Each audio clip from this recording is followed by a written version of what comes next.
आपको अल्लाह ताला ने सबसे बढ़कर जो इंसान के अंदर वो इंसान दिए जिनके दिमाग है। और ये सारी सूरत हाल वॉइस ऑफ चौदाह पाकिस्तान हम हैं, हम सब हम हैं। पाकिस्तान इस एशिया का किंग है। पाकिस्तान इस एशिया का किंग है। Are you comedy?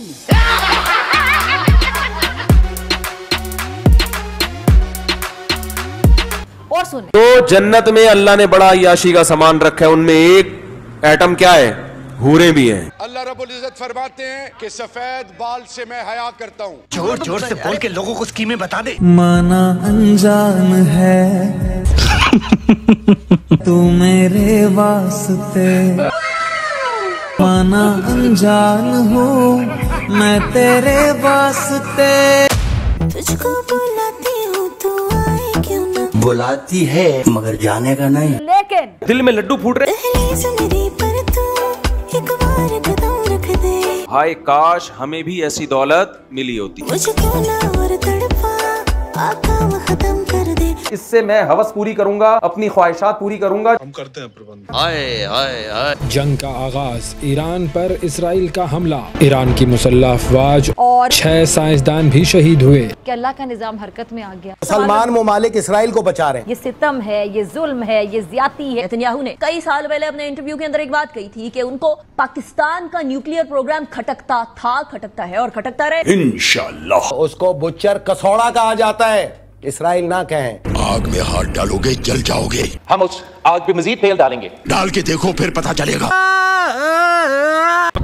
तो कैसे हो किटकैट्स? आई होप अच्छी होगी, मैं भी अच्छी हूँ। इजराइल ने ईरान के न्यूक्लियर पावर बनने से पहले ही ईरान के सपनों पर मिसाइल दाग दी और मिसाइल गिरी ईरान पर। तबाह बर्बाद हुआ ईरान। न्यूक्लियर पावर बनने से पहले ही चमन सा उजड़ गया ईरान। लेकिन अब जो पाकिस्तानी मीडिया है, पाकिस्तानी मीडिया में भी किरण खाज, अनिका निसार और हमारी फेवरेट फिजा खलीफा, सबको डर सता रहा है कि उनके जो आइटम है उस पर भी बिजली गिर सकती है, आकाशीय। ये सब एक ऐसे धमाका खेज मजमुए का पेशखैमा है। आई एम सॉरी, अगर आप सीधी बात करना चाहते हैं तो करें, जो न सिर्फ खित्ते को बल्कि पूरी दुनिया को लपेट में ले सकता है। फिजा, तेरे खित्ते को तो हम भी लपेटे में लेना चाहते हैं। कोई आपके हमें चिप लगाएगा, हमें गुलाम बनाएगा। आ गया एक और भिखारी है और मुसलमान सरबराहों से यही उम्मीद। गुलाम बनाने के लिए ये वायरस छोड़ा गया। अरे वायरस नहीं, चरस के सौदागर, मिसाइल है वो। हैरान है इन सऊदी बादशाहों पे, इन यूएई के बादशाहों पे। वो कहते हैं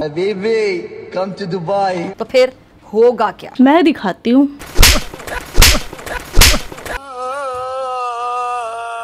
अब आ पॉइंट पर और बता, क्या कहती है मुस्लिम उम्मा? आप इस गिरोह को खत्म करें जो हमास है। वाह भाई वाह। इस गजा की बेल्ट पे कब्जा कर लिया जाए। इसको आपको बचा लीजिए, वरना तो ये क्या होगा आप देख लीजिए कि आप पर बड़ा कारी वार किया दुश्मन ने। तो आप मुसलमानों पे इतना भरोसा ना रखें। क्या मतलब? पत्थर का जवाब पत्थर से, ईंट का जवाब ईंट से दें। तो हम आपसे ये कहना चाहते हैं कि इतना बड़ा मसला नहीं है जितना बड़ा मसला ये बनाकर आपको ये फंसा रहे हैं। ये देखिए, ये सब खेल रहे हैं हमारे साथ। हिलाली के टकले पर तो यार अलग ही टाइप की ढपली बज रही है। जितना असला आया, जितना खुराक आई इसराइल की, सऊदी अरब, यूएई और तुर्की के वजह से उर्दून के रस्ते इसराइल में दाखिल हुई। मुसलमानों को एक ट्रक, ये मोमिनों को एक ट्रक नहीं दिया मुसलमानों ने आज तक। आय हाय, शर्म का मुका। यानी जिन्हें भाई समझा जाता है, जिन्हें ब्रदर समझा जाता है, वही पुष्प पर खंजर लिए खड़े निकले हैं। ओहो, वही फिजा जैसी बहन को बहन बोलकर पेल गए। यही तो खूबसूरती है इस्लाम की। ईरान पर हमले ने जोहरी तंसीबात को नहीं बल्कि उम्मत मुसलमा के ज़मीर को जोड़ा है। अरे अम्मा बहन के साथ टपाटप करने वालों में ज़मीर कैसा? उनको तो बस खमीर निकालना आता है। साला ये दुख का खत्म नहीं होता बे। अब फिजा रो मत इतना, इस चरसी की बातें सुन और चरसीली बन। अल्लाह ताला ने आपको सहरा दिया है, अल्लाह ताला ने आपको समंदर दिया है, अल्लाह ताला ने आपको पहाड़ दिए हैं, आपको अल्लाह ताला ने सोना दिया है, आपको अल्लाह ताला ने सबसे बढ़कर जो इंसान के अंदर जो सबसे इंसान वो इंसान दिए जिनके दिमाग है, टैलेंट है आपके पास। I mean it is pointless. आप लोगों के जो आपको स्टेटिस्टिक मिलता है वो दौड़ा देते हैं और कहते हैं सही होगा। अगर हमारी एक्सपोर्ट नहीं बढ़ेगी तो हमारे पैसे कहाँ से आएंगे? अगर हमारे घरों के चूल्हे नहीं जलेंगे जब हमारी बिजनेस नहीं होगी तो चूल्हे कैसे जलेंगे? अभी तो शुरुआत है, आगे आगे देखो होता है क्या। डूब के मर जाओ, जिसका किरदार है उसका नाम लेते हुए तुम्हारे निकाह टूटते हैं। अच्छा, किसी मुल्क का नाम लेने से निकाह टूटने लगे आप पाकिस्तान में? मुझे तो लगता था 3 बार तलाक तलाक तलाक बोलने पर टूटते हैं। ये तो आपने मेरी नॉलेज में इजाफा किया है। अब आपकी तरफ आना चाहूंगी। लानत भेजते हैं ऐसे लोगों का साथ देने पे हम। ये लोकल आदमी को लाओ भाई, जो यहाँ पर पीले स्कूलों में पढ़ा हुआ। पीला स्कूल क्या होता है? सीधा सीधा बोलना, मदरसा, मदरसे छाप। क्या बात है। हम बताते हैं आपको फतवा क्या है। 4 दिन पहले फतवा दी। आज मैं आपके लिए एक नई खोज लेकर आई हूँ। वैसे तो पाकिस्तान में अमूमन फतवा देते हैं कौन? पाकिस्तानी मौलवी मौलाना। लेकिन अब की बार पाकिस्तानी मीडिया पर बक बक करने वाली पाकिस्तानी पत्रकार ने फतवा जारी किया है इजराइल के खिलाफ और कहा है कि वो इजराइल से जहाद करने जाएगी। और पाकिस्तान जो जाहिलों का मुखिया साइंटिस्ट है, उसका क्या रिएक्शन है इस पर, देखिए। ये जी जिहाद वाजिब है। हाँ भाई हाँ, जाइए। हाँ तो जाएंगे। रास्ता मैं बता देता हूँ। ओके। शाम का टिकट लीजिए दमिश्क, वहाँ पे जुलानी ब्रिगेड ऑलरेडी मौजूद। अच्छा, जहाँ जुलानी मौजूद है ना, गोलान हाइट पे अब इसराइल मौजूद। शाम के अंदर 150 मुरब्बा किलोमीटर के ऊपर इसराइल की इस वक्त हाकमियत है। 40,000 फौजी मौजूद है। आपकी मुजाहिदीन की ब्रिगेड से सिर्फ 10 किलोमीटर के फासले पे खड़े, लड़िए।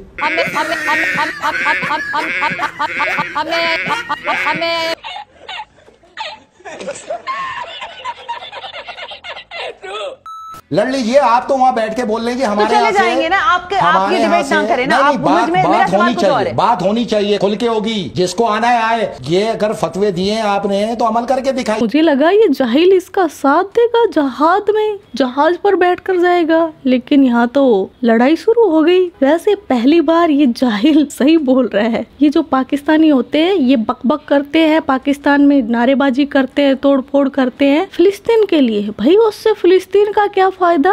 और तुम्हें जहाद करना है तो जाओ और जाकर लड़ो इजराइल से। लेकिन इनको बस टीवी पर या रोड पर बैठकर बोल बच्चन करने हैं। सारे सारे एंकर हजरात है उस काम में फंसे रहते हैं कि साहब उसकी टांग खींचो, उसकी टांग खींचो। हम ये बड़े बड़े इश्यूज पर आपसे बहस कर चुके हैं इस पर, और आप सबूत के तौर पर आप जिस वक्त भी कहेंगे हम आपको वो सीडी दे देंगे, और आपने सुनी भी होगी। अबे कौन सी सीडी की बात कर रहा है साले? चरसी है, चरस के व्यापार के साथ साथ सीडियों की भी दलाली करता है। और कौन सी वाली सीडी? आजकल पाकिस्तान में ये काम सरेआम होने लगे हैं। और देखो, इतनी दलाली खाने के बाद भी, इतने घटिया काम करने के बाद भी कुपोषित का कुपोषित ही है ये हमारी बहुत बड़ी अचीवमेंट है। लड़ो ना, फिर सामने एक गोली चलाई है तुमने इसराइल पे ना बहन। इसराइल ने अंदर घुस के तमाम शाम के एयरक्राफ्ट तबाह किए, तोबा तोबा तोबा, जेट तबाह किए, नेवी बेसिस तबाह की, नेवल हेडक्वार्टर तबाह किए। खुदा मुझे माफ करे। तुम्हारी आंखों के सामने किए, तुमने खुद करवाए। इसका मतलब है इन लोगों में सेल्फ रिस्पेक्ट नाम की चीज ही कोई नहीं। क्या तुम एहतजाज करके यहाँ पे बातें कर रहे हो? और ये चलन कोई नया नहीं। कौन सी जिहाद की बातें कर रहे हो? जो काम नहीं कर सकते वो नहीं करो, वरना सच्चाई तुम्हारे मुंह पे देके मारेंगे। तोबा तोबा। अगर तुमने यहाँ बैठ के उन ममालिक के किरदार बताए जो फलस्तीनियों के कत्ल में मुलविस है, और उनको उन फलस्तीनियों का हमदर्द बताया, सच्चाई उठा के तुम्हारे मुंह पे मारी जाए। वो कभी नहीं आने वाले हैं। क्या हालत है। और ये हिलाली यार अलग ही अपनी दुनिया में हिला हिला के इसने है ना आतंक मचा रखा है। ऑटोमोबाइल इंडस्ट्री देखे, आज तक डिलीशन कोई कहता है 25% है सिर्फ, माने कि सिर्फ 25% पार्ट्स हम बनाते हैं, और हम कभी फिर कंपेटिटिव नहीं हो सकते इनके साथ। स्टील में, आप स्टील मिल में जाएं, आप कभी कंपेटिटिव नहीं हो सकते। आप 3 से 5 मिलियन टन प्रोड्यूस करेंगे, इंडिया 8 मिलियन टन करता है। किधर आप जाके कंपेटिटिव हो सकते हैं? You lost the race. ये जो जाहिल साइंटिस्ट है, इसकी जुबानी देखिए कि पाकिस्तान क्या है। हमास हम है, इस्लामी जिहाद हम है, फलस्तीन इस्लामी जिहाद हम है, कमाल है, हिजबुल्लाह हम हैं, अच्छा, हजदल शाबी हम हैं, ज़ैनबियून हम हैं, फातमियून हम हैं, यमनी हुसी अंसारुल्लाह हम हैं। मैंने तो सुना ही नहीं है किसी को। कौन सी दुनिया भाई, कौन इसका स्ट्रेटेजी को तारीफ कर रहा है? वॉइस ऑफ चौदाह पाकिस्तान हम हैं, हम सब हम हैं। अल्लाह और उसके पाक रसूल के कलाम में हमें मोमिन पुकारा गया है। हम मोमिन हैं और ये जंग मोमिन लड़ रहे हैं। किधर है वो दुनिया? नंबर 1 मोमिनों को हम कहते हैं, हम जहाँ भी हैं हम हैं। हाँ, कचरे की सड़ांध भी तुम हो और संडास की बदबू भी तुम ही हो। ये हालत है। अब ख्वाजा आसिफ देखिए यार, इसको लगता है कि इसकी जो बेइज्जती है वो पाकिस्तानी मीडिया करती है। अपनी इज्जत जो है वो उसकी नीलामी पे खुद तुले रहते हैं हर वक्त। इन्विटेशन देते हैं मीडिया को कि वो हमारी जो है वो पगड़ी उछाले, मौका मिलता है कि हमारी पगड़ी उछाली जाती है। नहीं, तू खुद करवाने जाता है बेटे अपनी बेइज्जती। इस हाउस में हर मेंबर की जो इज्जत जो है, तकरीम जो है वो होनी चाहिए। पागल समझा मैं कौन को आप लोगों ने? अपनी आवाज की गूंज वापस आती है। इसकी बेइज्जती में इजाफा करेगा ये बंदा। झूठे पे रब की लानत। अल्लाह रब्बुल इज्जत फरमाते हैं कि सफेद बाल से मैं हया करता हूँ। हाय अल्लाह, आप इतने डैमेज हो चुके हैं कि आपकी क्रेडिबिलिटी जीरो है। You stand nowhere, you are no match to PTI.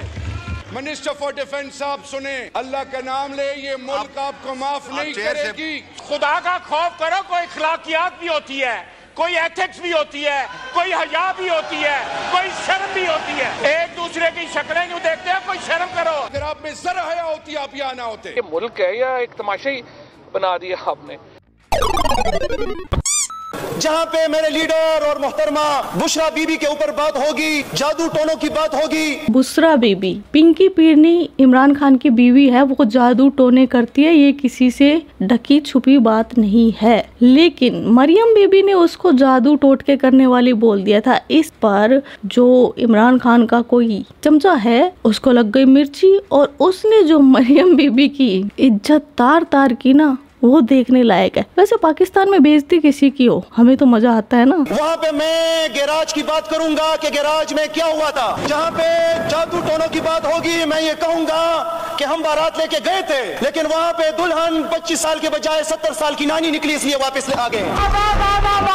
90s के ऊपर देखें, जब पीटीआई हमारे वजूद में नहीं आई थी, पीली टैक्सी का लक़ब किसने दिया था? हेलीकॉप्टर से नंगी तस्वीर किसने गिराई थी?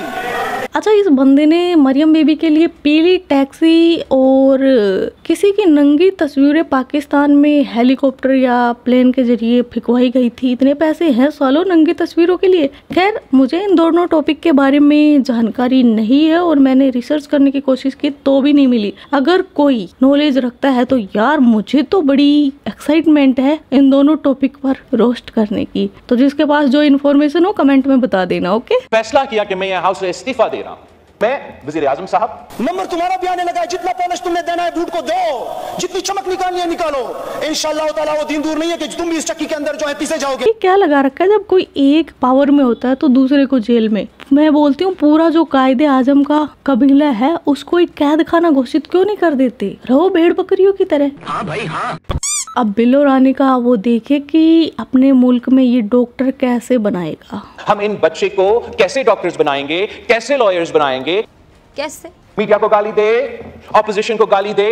वाह, निंजा टेक्निक है। अब ये सुने। अच्छा, अभी बिल्लो रानी की बात चल रही है और जो नंगी तस्वीरों की, उससे मुझे एक चीज याद आई, मुझे लगता है आपको बताना चाहिए, वैसे काफी फनी भी है। जब बिल्लो रानी का नाना है वो जब पाकिस्तान अलग हुआ था तो बाहर पढ़ने के लिए गया हुआ था, लेकिन वो जब आता है तो बोलता है 1958 तक ये दावा करता है कि मैं भारतीय हूँ और मैं भारत में ही रहना चाहता हूँ। ये नहीं है कि उसको भारत माता से प्यार था, नहीं, उसकी प्रॉपर्टी थी मुंबई में, वो उसको हासिल करने के लिए ये सब टेंट्रम कर रहा था। फिर क्या, वो थोड़ा बहुत राजनीति में एक्टिव हो गया, यानी चमचा टाइप का बन गया होगा किसी नेता का। उसके बाद वो आया अयूब खान की नजरों में और अयूब खान ने उसको बना दिया था विदेश मंत्री। उसको लगा कि कुछ अड़चन हो सकती है, इसलिए उसने अपना मतलब रफा दफा कर दिया कि अब मैं मतलब पाकिस्तान का ही नागरिक। और वो इतना दोगला था इसका नाना कि उधर पाकिस्तान की सड़कों पर भारत के खिलाफ बातें करता था, दूसरी तरफ वो भारतीय होना चाहता है। मतलब दोगलीपन की वो देखो यार हद। खैर, मैं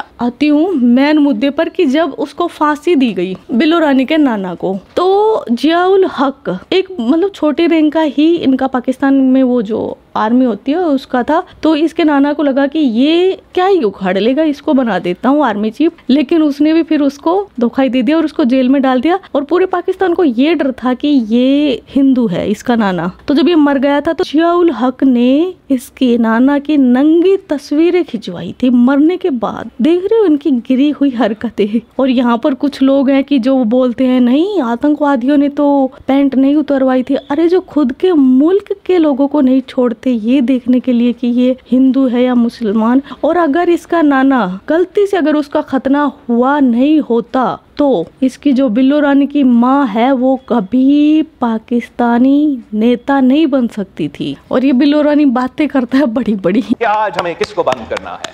तो आज का वीडियो बस इतना ही। आपके क्या विचार इस वीडियो के बारे में कमेंट सेक्शन में बता देना। आप अपना ख्याल रखना। Love you my kit cats. Yo Kittu भाई। यो किट्टू भाई।